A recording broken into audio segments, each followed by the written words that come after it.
Boa noite, queridos. Mais uma semana, estamos chegando ao final do nosso ano letivo, né? Com essa aula de hoje, a gente vai fechar o nosso conteúdo e na próxima segunda-feira a gente faz a nossa prova, tá certo? Então, hoje nós vamos falar mais algumas questões da série T. Às vezes pode ficar meio cansativo, porque é só legislação e tal, mas a matéria é essa, né? Então a gente tem que ficar atento, tá bom? Vamos lá então? Deixa eu mudar aqui a cena.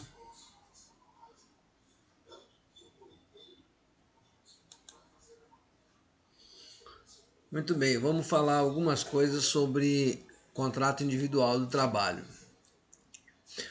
A lei diz o seguinte, ó, o contrato individual do trabalho, ele pode ser, ele é um acordo tácito ou expresso correspondente à relação do emprego. O que quer dizer isso, tácito ou expresso? Aquilo que é expresso é porque é registrado de uma maneira formal, uma maneira escrita, ou pode ser um acordo tácito, um acordo verbal. Então o contrato de trabalho não precisa necessariamente ser um contrato escrito, pode ser um contrato verbal, tá certo? Aí tem um parágrafo que diz o seguinte, ó, qualquer que seja o ramo de atividade da sociedade cooperativa, não existe vínculo empregatício entre ela, cooperativa, e seus associados, e nem entre estes associados e os tomadores de serviço daquela. Então, o que acontece? Quando você tem uma cooperativa, não existe vínculo entre os cooperados e a cooperativa, e também não existe vínculo entre os cooperados e os tomadores de serviço da cooperativa, tá? Isso está claro na lei. O que acontece? Houve uma modificação com a questão dessas mudanças que houve na legislação trabalhista, e aí o artigo 443 repete aquilo que está lá em cima, ó. O contrato individual de trabalho poderá ser acordado tácita ou expressamente. Quer dizer, novamente ele fala que o contrato pode ser verbal ou escrito, por prazo determinado ou indeterminado, ou para a prestação de trabalho intermitente, que é essa nova modalidade que foi incluída aí na nossa legislação, prevendo aí a forma de trabalho intermitente também, que agora é possível. Ou seja, na verdade a legislação tentou facilitar ao máximo para que as empresas possam gerar emprego, né? E as pessoas possam trabalhar. Aí o parágrafo primeiro diz o seguinte, considera-se como prazo determinado o contrato de trabalho cuja vigência dependa de termo prefixado ou da execução de serviços especificados ou ainda da realização de certo acontecimento suscetível de previsão aproximada. Para você dizer que um contrato é por prazo determinado, ele depende disso, né? Você tem um termo, ou seja, está prevendo quando que vai terminar, ou prevê a execução de serviço, que você está contratado para executar tal serviço, ou da realização de certo acontecimento suscetível de previsão aproximada. Vai acontecer isso em tal tempo, tem uma previsão aproximada, por isso que é um contrato por tempo determinado, tá? E aí, o contrato de trabalho tem algumas especificações quando você pode fazer contrato por prazo determinado. Só será válido se for serviço cuja natureza ou transitoriedade justifique a pré-determinação do prazo. Ou seja, eu vou fazer um trevo, uma obra de estrada aí, que eu já sei que vai durar um ano o serviço. Então, é um serviço cuja natureza justifica a pré-determinação. Eu vou contratar o pessoal por um ano, que é para fazer aquilo lá. Ou seja, de atividades de caráter empresariais transitório, eu posso contratar alguém para o período natalino, né? É uma atividade empresarial que é de caráter transitório, só tem essa venda expressiva de presentes na época do Natal. Então eu posso fazer um contrato por tempo determinado, vou contratar de setembro até janeiro. Ou ainda pode ser contrato de experiência, né? Que também é um contrato por prazo determinado. Nós sabemos que os contratos de experiência, via de regra, são 90 dias, certo? E aí fala do contrato intermitente. Parágrafo 3º diz assim, considera-se como intermitente. Olha o que aconteceu ali. Vamos mandar reiniciar hoje à noite só. Considera-se como intermitente o contrato de trabalho no qual a prestação de serviços com subordinação, quer dizer, você está prestando um serviço para alguém, tem subordinação, mas ela não é contínua, ocorrendo com alternância de períodos de prestação de serviço e de inatividade. Tem período que você presta serviço, tem período que você fica sem prestar. E é determinado em horas, dias ou meses, independentemente do tipo de atividade do empregado e do empregador, exceto, quer dizer, não pode ser para aeronautas, porque eles são regidos por uma legislação própria. Essa inovação na CLT do contrato intermitente é para algumas atividades que podem ser precisar do cara, né, em determinados momentos. O pagamento vai ser feito de acordo com a prestação de serviço, tá certo? Agora, tem uma série de regrinhas, né, do contrato intermitente. O artigo 445 fala ainda sobre o contrato determinado. Não pode ser estipulado por mais de 2 anos, observada essa regra do 451, que é essa aqui, ó, que só tem validade para isso. Então eu não posso contratar alguém por um prazo de 3 anos, porque a lei só permite que seja no máximo 2 anos. Passou disso, passa a ser um contrato normal de prazo indeterminado, né? Que é o contrato comum que as pessoas têm. Outra questão que a gente já falou, o contrato de experiência não poderá exceder de 90 dias. Você não pode ter um contrato de experiência de mais de 90 dias, tá? O contrato de trabalho por prazo determinado, que tácita ou expressamente for prorrogado mais de uma vez, passará a vigorar sem determinação de prazo. Então eu contrato alguém por 6 meses. E aí, conversando ou escrevendo, prorrogo ele por mais 60 dias. E prorrogo mais por 60 dias. Então, a lei diz que um contrato desse que for prorrogado mais de uma vez, ele passa a vigorar também como um contrato sem determinação de prazo, quer dizer, o contrato normal de trabalho, prazo indeterminado. Quando for fazer a rescisão, tem que fazer com todas aquelas regrinhas da rescisão de contrato, tá?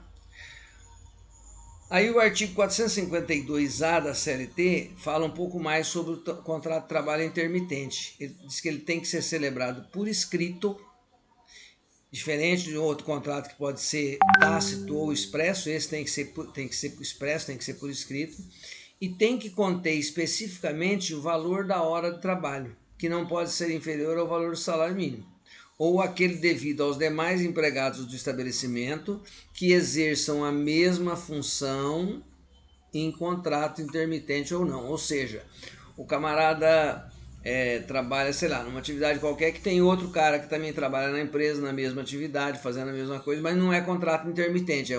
Então, eu, como intermitente, eu não posso ganhar por hora menos do que ganha aquele outro por hora, entendeu? Tem que haver essa paridade, tá? Não pode ser inferior ao que ganha outros empregados, para haver uma coerência, né? Não é pelo fato do cara estar no contrato intermitente que ele vai ganhar menos do que alguém que não está no contrato intermitente. Vejam que essas inovações, elas foram muito produtivas no sentido de a gente aumentar a oferta de emprego, né? Tem mais possibilidade das pessoas poderem trabalhar, tá certo? Aí, como é que vai fazer isso? O empregador convocará por qualquer meio de comunicação eficaz.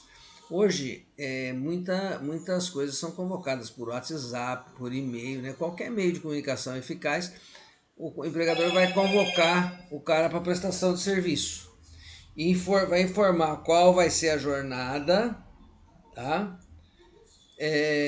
Com pelo menos 3 dias corridos de antecedência, ou seja, 3 dias antes que eu preciso do cara, eu tenho que convocar esse cara.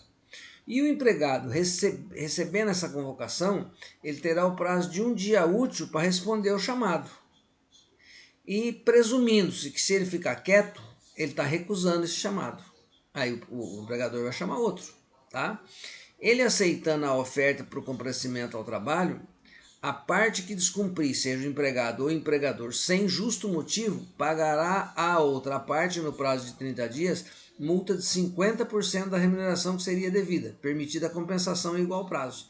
Ou seja, se o camarada é convocado, comparece, e alguém, seja o empregador ou o empregado, descumprir, qualquer um dos dois vai pagar essa multa de 50% da remuneração que seria devida, permitida a compensação em igual prazo, tá? No prazo de 30 dias. Beleza? Aceita a oferta por comparecimento do trabalho, a parte... aqui, já está repetido aqui. Ó. No prazo de 30 dias, a multa de 50%. Veja só, o parágrafo 6º diz o seguinte: ao final de cada período de prestação de serviço, o empregado receberá o pagamento imediato das seguintes parcelas. Porque como é uma coisa intermitente, então eu sou convocado para trabalhar, vou trabalhar 15 dias. Eu vou receber no final desses 15 dias a minha remuneração, as férias proporcionais com acréscimo de 1/3, o 13º salário proporcional, o repouso semanal remunerado e todos os adicionais legais. Tá? É feito isso tudo de maneira proporcional ao tempo que eu trabalhei. O recibo de pagamento deverá conter a discriminação dos valores pagos relativos a cada uma das parcelas no parágrafo 6º. Quer dizer, quando a empresa, o empregador vai convocar o cara para trabalhar e vai pagar, ele tem que fazer um recibo bem feito, discriminando todas as verbas que estão sendo pagas e tudo mais, tá? E mais, o empregador efetuará o recolhimento da contribuição previdenciária e o depósito do fundo de garantia do tempo de serviço na forma da lei, com base nos valores pagos no período mensal. Fornecerá ao empregado o comprovante do cumprimento dessas obrigações. Então, é um contrato de trabalho que vai ter recolhimento de contribuição previdenciária e vai ter depósito de fundo de garantia, com base nesses valores pagos, certo? E aí diz o seguinte, ó, a cada 12 meses, o empregado adquire o direito de usufruir nos 12 meses subsequentes um mês de férias, período no qual não poderá ser convocado para prestar serviço pelo mesmo empregador. Você supõe aí que você seja convocado para trabalhar todo mês, 10 dias, 8 dias. Ao cabo de um ano, você vai fazer jus a gozar férias de 30 dias e nesse período você não vai poder ser convocado pelo mesmo empregador, certo? A questão dos afastamentos também, tem muita gente que não entende determinadas coisas, mas o artigo, a CLT prevê, ó, o empregado poderá deixar de comparecer ao serviço sem prejuízo de salário, até 2 dias consecutivos, em caso de falecimento do cônjuge, ascendente, descendente, irmão ou pessoa que declarada em sua carteira de trabalho e previdência social vivia sob dependência econômica. Suponha que você tem um sobrinho que é seu dependente econômico, está declarado lá no INSS que ele é seu dependente econômico. Por alguma razão ele falece, você também tem direito a esse afastamento, tá? Claro que isso tem algumas... Isso é o que está na CLT. Para o pessoal do serviço público, às vezes é diferente isso, tá certo? Pode ser que seja para pai e mãe, pode ser que seja maior, mas é uma regra especial do serviço público. Para a CLT o que vale é isso aí, tá certo? Também pode se afastar até 3 dias consecutivos em virtude do casamento. Vocês que estão querendo casar aí, ó, já poderão casar sabendo que pode se afastar até 3 dias. Eu me lembro que teve uma amiga minha, foi minha aluna no curso de administração, ela casou-se, mas ela não quis casar na sexta para não pegar o sábado e o domingo. Acho que ela casou na segunda ou no domingo para pegar os 3 dias. Tá vendo como é que é o golpe? Outra possibilidade de afastamento é por um dia em caso de nascimento de filho no decorrer da primeira semana. O seu filho nasce, você tem direito a um dia de afastamento para você poder providenciar registro, essas coisas, né? Na primeira semana. Né? Depois de 3 meses, fala, vou faltar hoje porque meu filho nasceu. Seu filho nasceu quando? Faz 3 meses. Não, se você não usou, você já bailou. Você tinha direito a usar essa falta de um dia, em caso do nascimento do seu filho, no decorrer da primeira semana de vida dele. Certo? Outra coisa que você pode se afastar por um dia a cada 12 meses de trabalho em caso de doação voluntária de sangue devidamente comprovada. Há também empresas que permitem isso de forma diferente, mas pela CLT você pode a cada 12 meses de trabalho afastar um dia por causa da doação de sangue. Também você vai poder se afastar até 2 dias consecutivos ou não para se alistar eleitor, nos termos da lei respectiva, da lei de registro eleitoral. Você pode se afastar para se alistar como eleitor, tá? Também você pode se afastar no tempo que tiver que cumprir as exigências do serviço militar. Essa lei do serviço militar permite, e você vai se afastar no tempo que você tiver que cumprir. Se você tiver que prestar serviço militar, você pode ser convocado para prestar serviço militar por 1 ano. Você pode se afastar. Outra situação que você pode se afastar, nos dias em que você estiver comprovadamente realizando provas de exame vestibular para ingresso em estabelecimento de ensino superior. Suponha que vocês, chegam agora no final do ano, vão prestar prova de vestibular numa escola pública aí que tem o vestibular durante o dia. Você vai comunicar a sua empresa, você vai trazer o comprovante que você estava prestando prova, que você pode se afastar para realizar essas provas, certo? Pelo tempo que se fizer necessário quando tiver que comparecer a juízo. Vocês que andam se metendo muito em confusão, tá muito em boteca e é testemunha de muita briga, vira e mexe serão chamados na justiça como testemunha. Sempre que você for chamado na justiça por qualquer razão, ou como testemunha, como autor de algum fato, ou como requerido de algum fato, você tem direito de se afastar. E claro que tem que comprovar, né? E você tem que pegar no fórum, por exemplo, você vai no fórum ser ouvido em algum processo. Você fala pro escrevente, eu preciso de comprovação. Eles vão te dar uma declaração que você esteve lá no dia tal e tal horário, para você poder justificar no seu trabalho, tá? Outra possibilidade de afastamento é pelo tempo que se fizer necessário, ou seja, quando for necessário, quando você, na qualidade de representante de entidade sindical, estiver participando de reunião oficial do organismo internacional do qual o Brasil seja membro. É muito difícil, né? Você ser membro de uma representação sindical internacional. Os dirigentes de sindicato, eles têm algumas benesses, né? Em algumas empresas até se afastam do serviço de forma contínua, né? Principalmente no serviço público. Outra questão que você pode, até 2 dias para acompanhar consultas médicas e exames complementares durante o período de gravidez de sua esposa ou companheira. Então, já sabe, aqueles que a companheira foi grávida, você tem direito até 2 dias para acompanhar em consulta médica durante a gravidez, certo? Outra possibilidade de afastamento, por 1 dia por ano, para acompanhar filho de até 6 anos em consulta médica. Eu preciso levar meu filho no médico, tá? Até 6 anos, 1 dia por ano, você pode se afastar para ir levar ele no médico.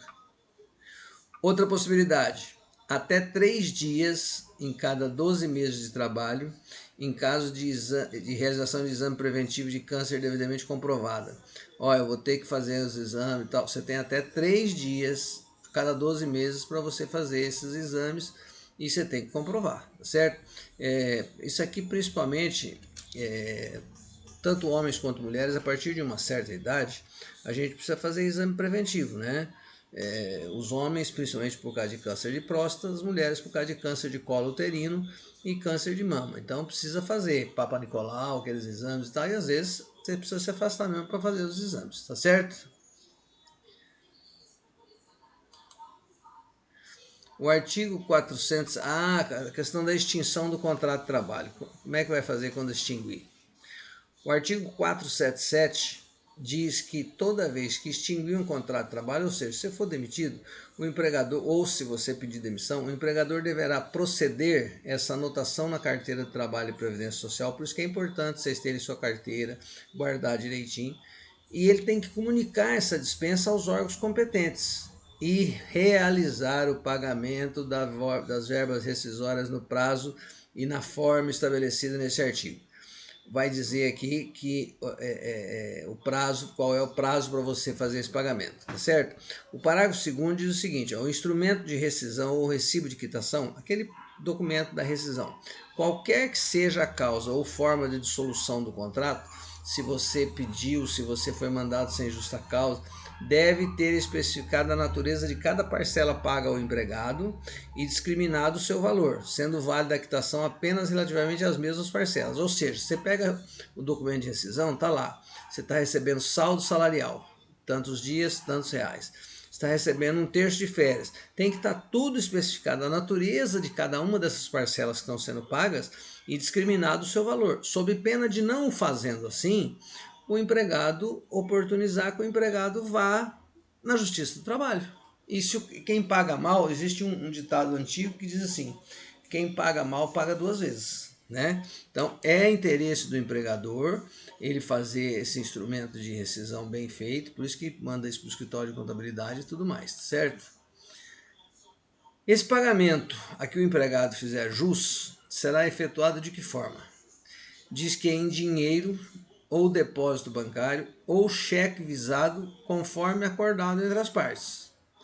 Ou em dinheiro ou depósito bancário quando o empregado for analfabeto, porque o cheque, né, o cara pode não saber ler, ele é analfabeto, tá certo? Então tem que ser em dinheiro ou em depósito bancário quando o cara for analfabeto. E quando o cara for um cara normal, alfabetizado e tudo mais, pode ser em dinheiro, em depósito bancário ou então em cheque visado. Depende daquilo que as partes acordarem, tá certo?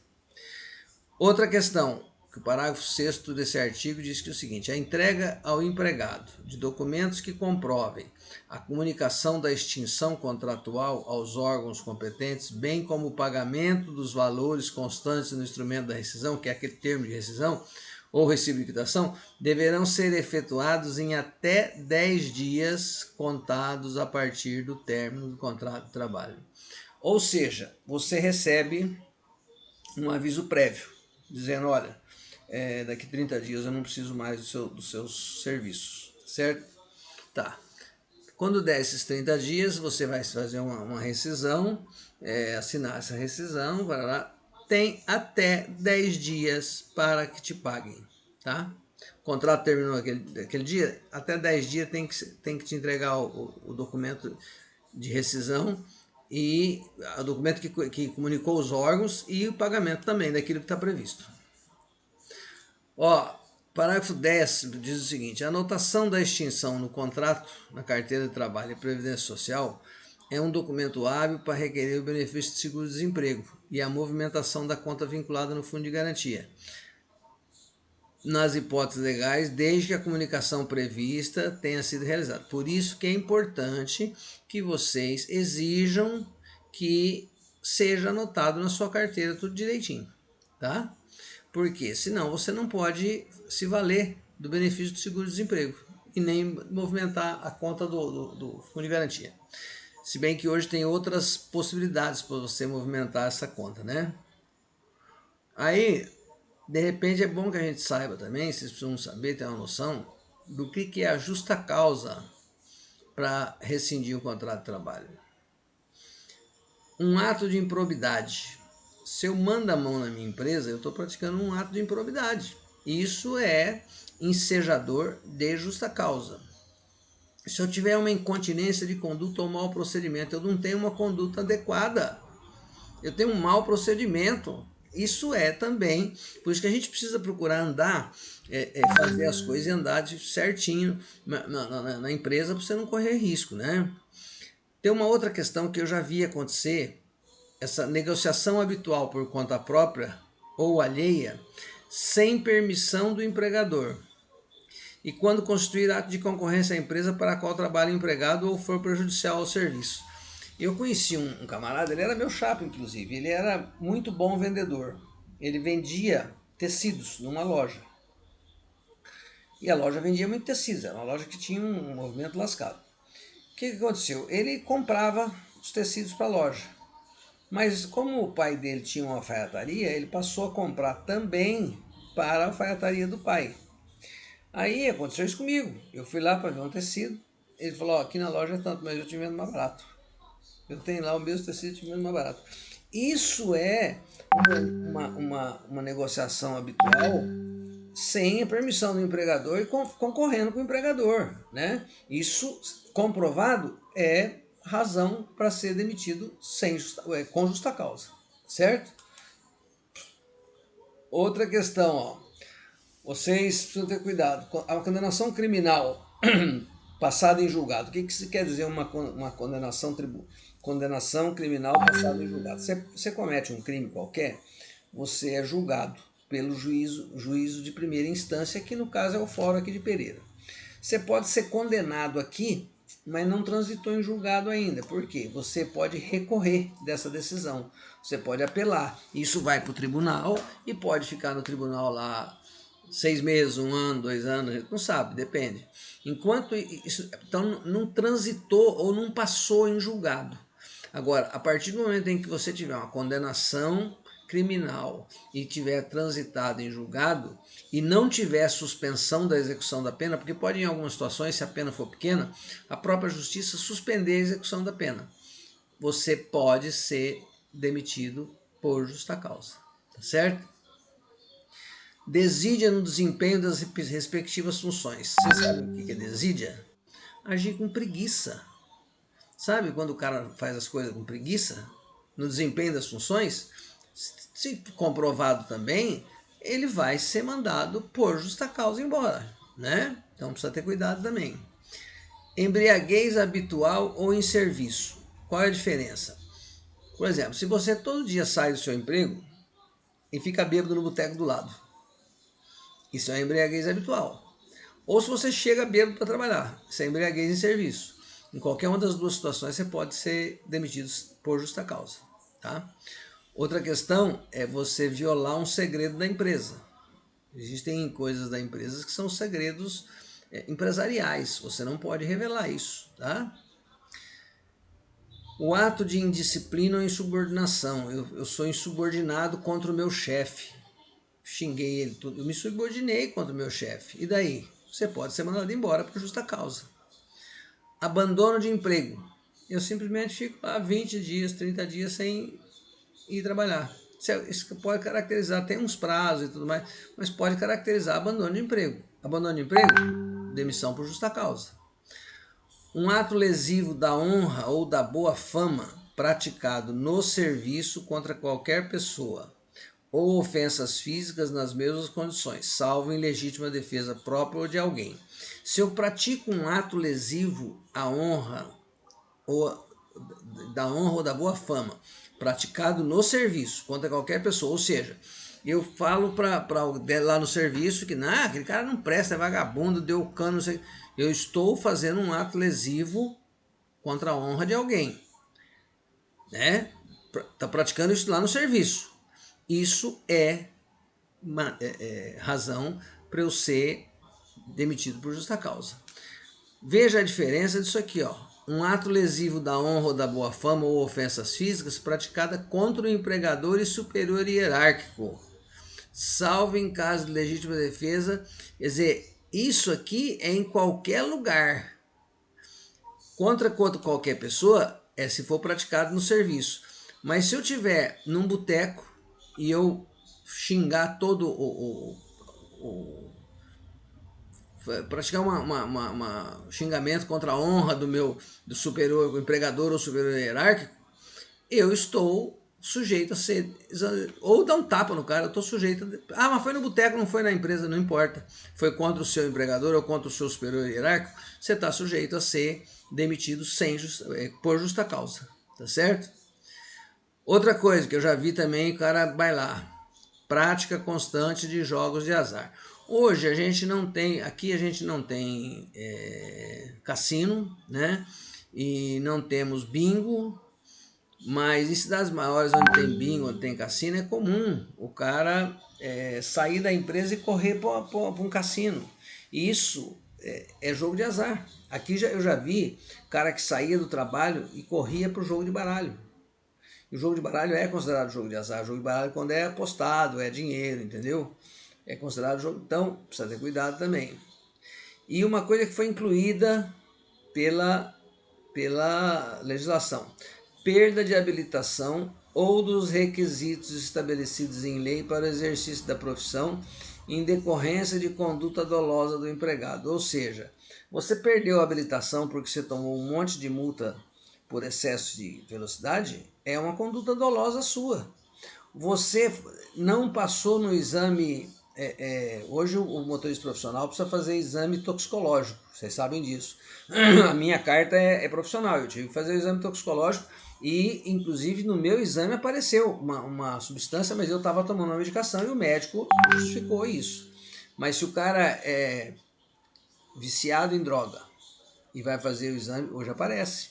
Então, isso aí pode, ele perde a habilitação e ele é motorista. Ele pode ser mandado embora por justa causa. Tá certo? O parágrafo único desse artigo diz o seguinte: constitui igualmente justa causa para a dispensa de empregado a prática devidamente comprovada em inquérito administrativo de atos atentatórios à segurança nacional. Se você começa a querer fazer uma revolução ou qualquer coisa aí, isso vai atentar contra a segurança nacional e você pode também bailar, tá certo? Deixa eu só responder aqui que uma aluna está fazendo uma...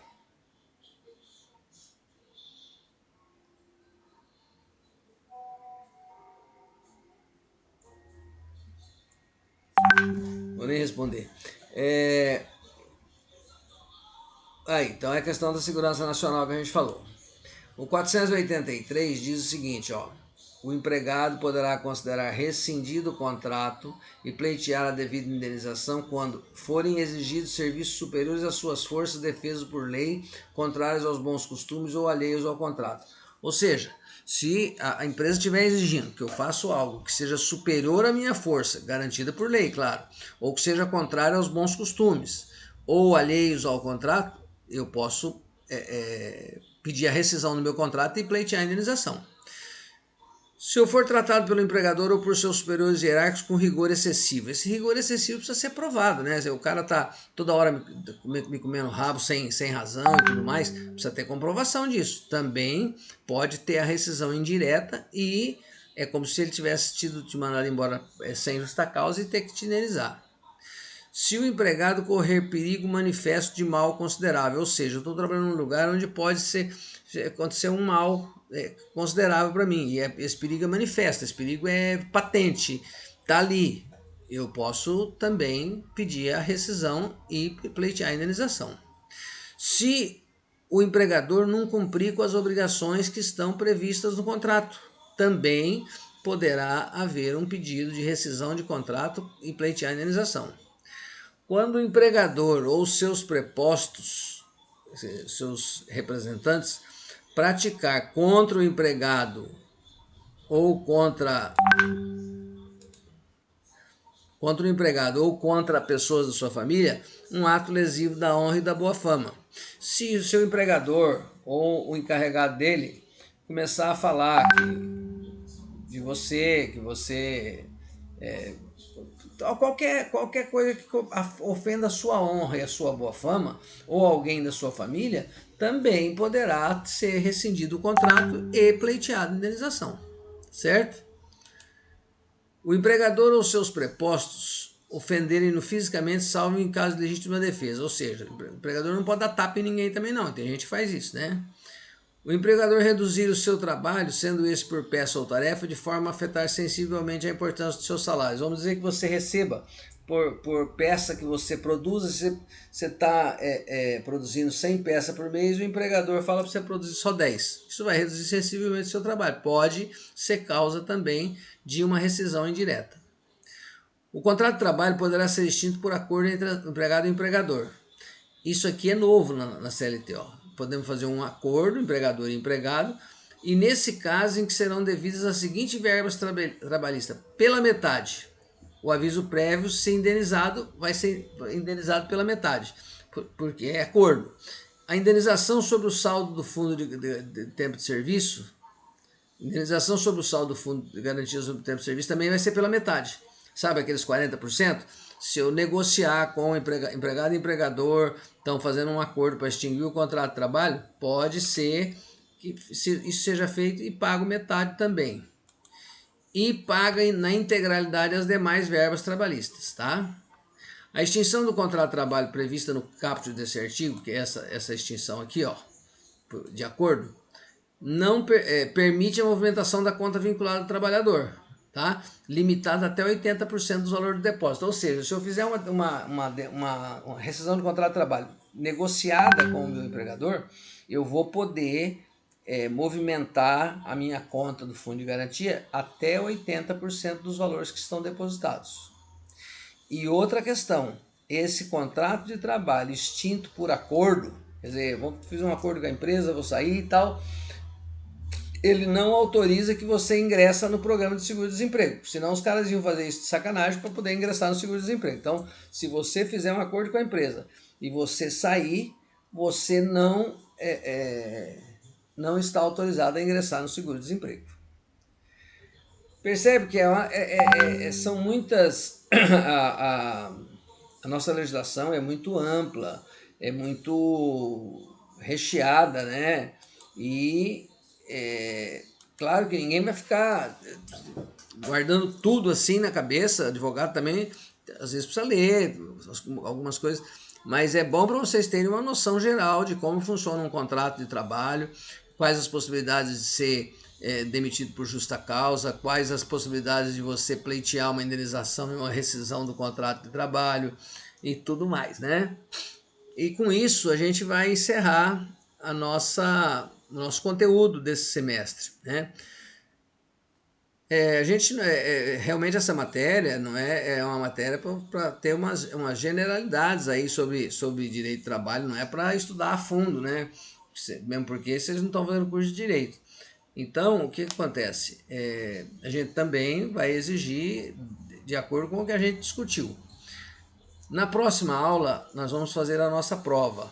Então, eu gostaria que vocês não atrasassem, porque quando for 9h10, 9h15, eu estou postando a prova para vocês fazerem. E aí vocês fazem dentro do horário da prova e me mandam por e-mail. Deem uma estudada e tal, que a prova vai ser sobre isso que a gente discutiu esse bimestre. Tá beleza assim? Podemos então nos despedir, desejando para vocês que vocês tenham uma semana fantástica. Beleza? Um abraço a todos.